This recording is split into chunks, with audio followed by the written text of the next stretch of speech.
Hello दोस्तों, मैं हूं कमर चीमा। उम्मीद है आप लोग ठीक होंगे। दोस्तों, भारत के मिनिस्टर फॉर एक्सटर्नल अफेयर की तरफ से ज़ाहिर बात है ये पैगाम गया है अमेरिका को, जो कि भारत के फॉरेन सेक्रेटरी विक्रम मिश्री ने दिया है। और पैगाम ये है कि जिस अंदाज से इंडियंस को अमेरिका से डिपोर्ट किया जा रहा है, that treatment is not fair. That treatment is not fair. America ने ऑलरेडी तकरीबन 295 नाम जो हैं वो इंडिया को भेजे हैं ताकि इनके नाम वेरीफाई कर सके। टोटल कहा जा रहा है कि 487 लोग हैं जिनको अमेरिका जो है वो रिमूव कराना चाहता है, भेजना चाहता है। क्योंकि इंडिया के अंदर ये एक बहुत बड़ा पॉलिटिकल इशू बन गया है कि भाई हमारे अमेरिका से कैसे ताल्लुकात हैं कि जनाब आप हमें ऐसे कर रहे हैं। हमारे लोगों के पाँव में चेनें डाली हुई हैं, हाथ के कफ हैंडकफ्ड हैं, बाथरूम जाने नहीं दिया जाता, खाना हाथ जो है वो हैंडकफ्ड है तब ऐसे ही खाना है। मतलब व्हाट इज़ दिस बिहेवियर? ठीक है ना जी? वो एक फ़िल्म है ना, व्हाट इज़ दिस बिहेवियर पूजा। तो ये वो बि दिस इज़ बिहेवियर पूजा, वो ज़ाहिर बात है वो इंडियंस बड़े परेशान हैं इस हवाले से कि ये बड़ी एम्बैरेसिंग सिचुएशन है और वो भी इंडिया के साथ। अब प्रॉब्लम क्या है? डोनाल्ड ट्रम्प का क्या प्रॉब्लम है? डोनाल्ड ट्रम्प का प्रॉब्लम ये है कि वो कह रहा है कि जनाब मैंने इन लोगों को टेस्ट केस बनाना चाहता हूँ कि जो अमेरिका में आएगा उसको, अब फॉर एग्जांपल उन्होंने कहा जी 10 लोगों को हम जो ग्वांतानामो बे भेज रहे हैं। अब वो कौन से 10 लोग हैं, कहाँ से हैं, लेकिन माहौल पैदा किया जा रहा है, पैनिक, फियर। ठीक है जी। अ, और अभी इंडिया ने कहा है कि हमने बाकायदा कंप्लेन कर दी है। ठीक है जी। उसकी वजह ये है कि जिन लोगों को 5 फरवरी को डिपोर्ट किया गया है और उससे पहले भी, और डॉक्टर जयशंकर ने आई थिंक इंडियन वो कहा है उसमें पार्लियामेंट में कहा है कि 16 के 19,000 लोगों को डिपोर्ट किया गया है वहाँ से। 16 या 19,000 लोगों को डिपोर्ट किया गया है पहले भी। ये कोई पहला नहीं है कि इंडियंस को डिपोर्ट किया जा रहा है, लेकिन ऐसे तो नहीं होता। क्योंकि डोनाल्ड ट्रंप ने इस सारे मसले को एक पॉलिटिकल इशू बना दिया। उसने डिपोर्टेशन के मसले को एक पॉलिटिकल इशू बना दिया। ठीक है जी। इस चीज़ को ज़हन में रखना है कि ये चीज़ जो है ये ज़हन में रहनी चाहिए। ठीक है ना जी? कि ये चीज़ उसको, क्योंकि बाइडेन ने इसको पॉलिटिकल इशू नहीं बनाया था। ठीक है ना जी? देखिए ये है इंडिया और अमेरिका के ताल्लुकात में बदलती हुई चीज़ें।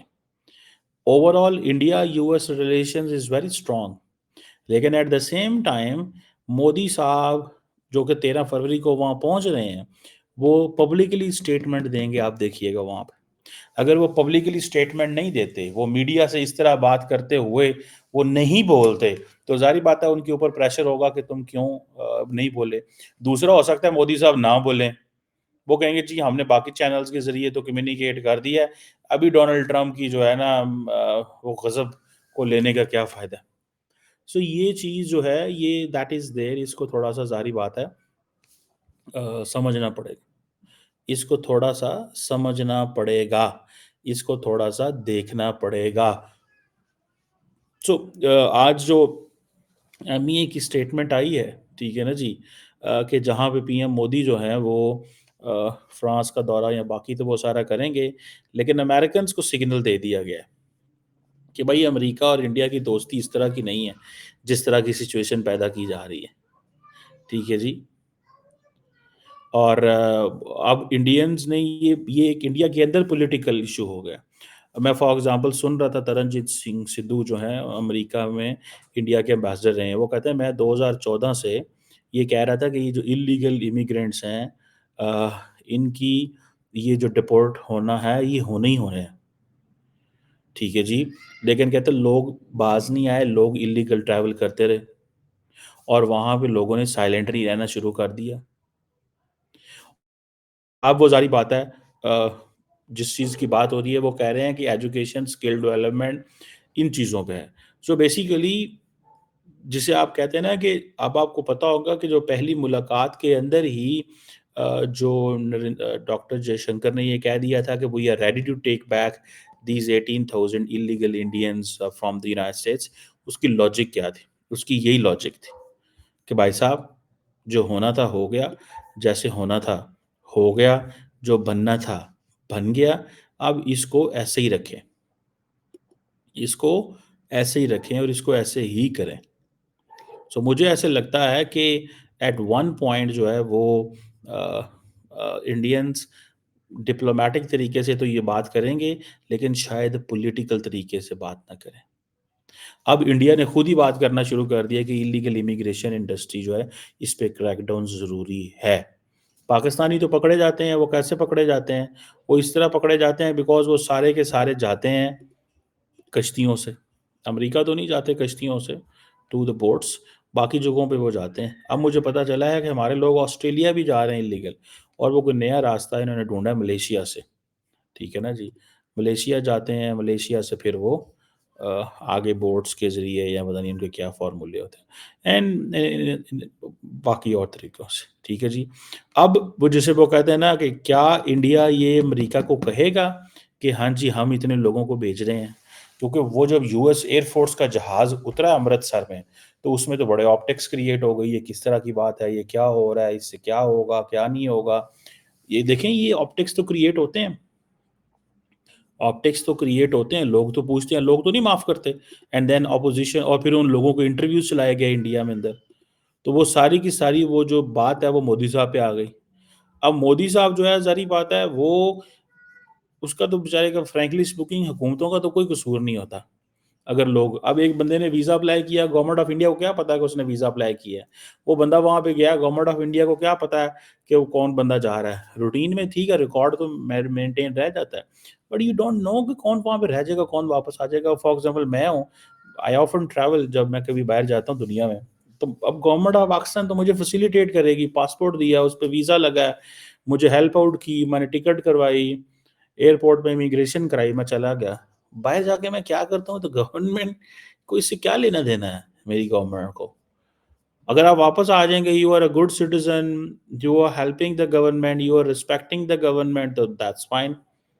अगर नहीं, तो फिर ये चीज़ तो है, ठीक है ना जी? ये चीज़ तो है। सो मुझे ऐसा लगता है कि ये कोई वो उस तरह की चीज़ नहीं है।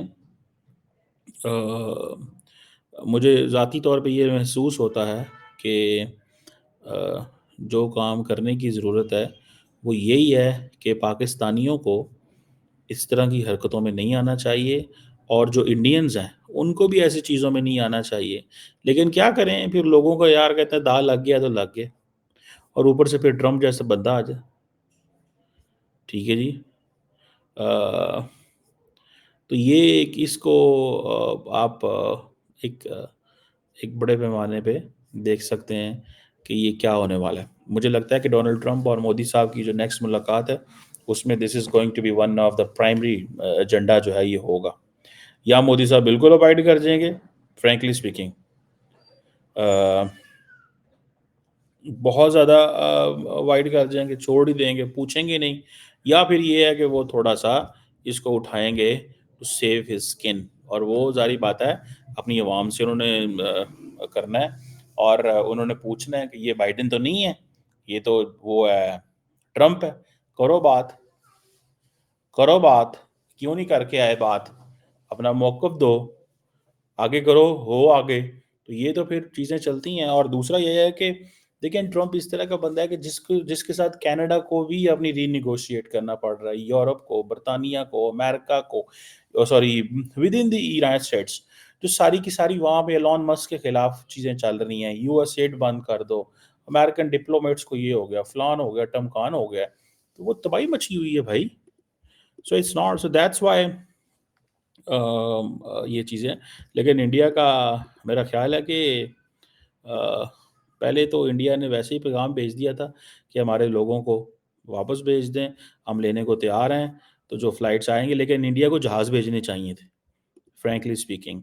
अगर इंडिया जहाज़ भेजता, तो it would have been much, much, much more important, ठीक है जी। लेकिन इसकी बहुत बड़ी कॉस्ट है जी, जहाज़ भेजना कौन-सा आसान है। वो कितने आवर्स की फ़्लाइट होती है, वो क्या होता है, वो सारे के जो जिसे कहते हैं ना, अ, वो एक चीज़ तो है ना, एक एक एक लार्जली आपको नज़र आता है कि ये मुमकिन है। So let's see, what comes out of this, but it has become a political issue in India.